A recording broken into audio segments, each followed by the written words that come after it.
ప్రతిదానికి నువ్వు మోకాళ్ళ మీదకి వెళ్ళి, దేవా నాకు సహాయము చేయి, ఇదిగో ఈ విషయంలో నాకు నీ కృప చూపని ప్రతి సంగతిని గురించి దేవుని యందు విశ్వాసం ఉంచిన నువ్వు ప్రార్థన చేయడానికి మొదలు పెడితే కొంతమంది సోదోళ్ళ కదా సోది పనిలాగా అనిపించింది. ప్రతిదానికి ప్రార్థన ప్రార్థన ప్రార్థన అయింది.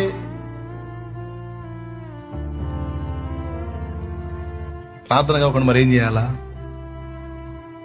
మరేం చేయాలా? ప్రార్థించేవాడు మోకాళ్ళుని దేవుని మీద ఆధారపడుతున్నాడు, ప్రార్థించనోడు తన మీద తాను ఆధారపడుతున్నాడు. కాబట్టి ఎవ్వడో ఏదో అనుకుంటాడని నీకు అనవసరం. ఏది మొదలు పెట్టినా, ఏ పని మొదలు పెట్టినా, ఏ కార్యం చేసినా ప్రార్థనతో చేయి. ప్రార్థన చేయి, ప్రార్థన చేయి, ప్రార్థన చేయి, ప్రార్థన చేయి. నువ్వు నిజంగా దేవుని యందు విశ్వాసం ఉంచిన వ్యక్తివైతే ప్రతి విషయమును గూర్చి మోకాళ్ళుని దేవుని మీదనే డిపెండ్ అవుతావు, దేవుణ్ణి ఆశ్రయిస్తావు, దేవుణ్ణి ఆనుకుంటావు. దేవుడే చెప్పాడు అనేక సార్లు,